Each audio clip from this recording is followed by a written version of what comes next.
What's going on, guys? So I don't know how many of you are very familiar with airplanes and airlines, but I've personally only flown a handful of times, and I'm just gonna say it's not very fun. You gotta go through a million checkpoints, someone might fondle your balls, or for you ladies, flick one of those rock hard light switch nipples, considering they keep it a cool 40 degrees in that bitch. There's layovers, bad weather, annoying passengers, crying babies, and honestly just horrible customer service. These people all hate their fucking jobs, and I can't say I blame them. One shift of working on one of those conveyor belts where I have to get mad at someone for bringing too much shampoo on the flight, and I'd be ready to stick a gun in my mouth. It's amazing to me we let all these idiots control what's coming in and out of this country. Bladder cancer survivor Thomas Sawyer says his pat down at Detroit's airport was so aggressive, it spilled his urine bag. He had to travel in urine-soaked clothing. My underwear had been dropped to the floor. I'm standing in front of him with my underwear and had to ask to pull it up. But with all that being said, things at the airport can tend to get pretty intense from time to time. We've all seen the viral videos which stir up outrage for about 2 days because you know it's the internet. And most of the time in these videos, it's the airline versus a passenger, but other times it's passenger versus passenger. And that's when you know it's gonna be good, because these two people didn't want to come together. They just happened to be going the same place at the same time, and shenanigans ensued. An airline passenger stuck in the middle seat resorts to fat-shaming her seatmates. Oh my goodness, I don't know how I'm gonna do this for the next 4 hours. So as you can see, the dilemma is that this blonde woman right here got stuck smack dab in between a very well-rounded couple. And I can't lie, I'm siding with her so far, not so much with her rude attitude, but only for this one reason. Why the fuck did those two fatties have to sit in the middle of her like that? At least give the woman the corner seat some space to move her right arm or some shit. And I know that the two of them would have been packed in like sardines sitting next to each other, but at least they know one another for their fat lats to be sticking out onto each other like that. I just don't get how they're gonna get mad when even they didn't want to sit next to each other and previously book their seats like this, because they knew that it would be absolutely uncomfortable any other way besides just buying that holy third seat. Maybe that's all they needed to do right here. I'm stuck, but at least they'll keep you warm. Okay? It didn't end there. I can't breathe, it's so squished. In their defense though, these airplane seats are tiny as fuck. It's kind of like they were designed with Asian schoolgirls in mind or something. I personally think that the airline should consider having weight classes like boxing, get all the featherweights together in the front of the plane, the middleweights can go in the back, and for all these heavy hitters, you just gotta spread them out so the airplane ain't all tilted to one side and everything.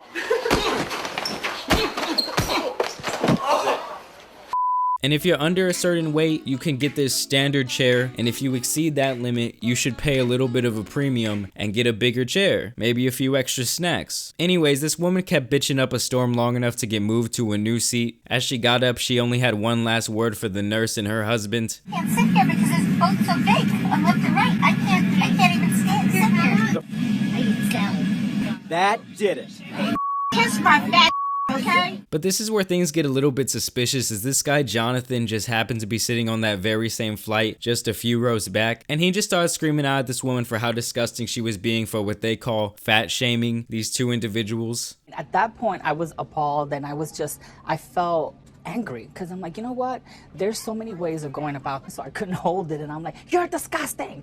Damn, I didn't know that Hamlin's was on this flight. You should have just went and stuck your little body in there, bro. Resolve the whole situation like a little shower drain. I don't know, man. These reality stars are good at making things look real and stirring up viral moments to heat their names up on social media. And listen, Jonathan, if you really care so much, you can go sit in between the two woolly mammoths yourself to show how much you respect them, you fucking Peter Pan wannabe. I don't care how much Pretty Ricky over here was paying me. You would not catch me fucking around at the airport. I would end up with a finger up my ass and a trip back to Mexico. I actually go out of my way to make sure I don't look suspicious at places like this. I shave my beard, I make sure I don't have water bottles in my bag, just the whole 9 yards. It's crazy because in the end of it all, this woman ended up getting off the flight and just catching one the next morning, as they felt like she was gonna be a continued problem. Truthfully, it's hard to know how to feel about this video though. On one hand, I think that the couple were banking on the idea that the middle seat was pretty much gonna be unsittable, hoping that no one would choose to book that middle seat of death. But this woman right here just happened to book that one-way seat to hell in between these two. Don't get me wrong, she could have been much nicer about the situation and just asked a stewardess in private to be moved. Trust me, I'm sure they deal with similar situations all the time. But I get her frustrations and I get why she was angry in this situation. But tell me whose side you were on down below. Are you on the side of the fat shamers, or are you on the side of the fatties? I really want to know down below. And also what you think about this airline situation in general. Should they have to buy an extra seat?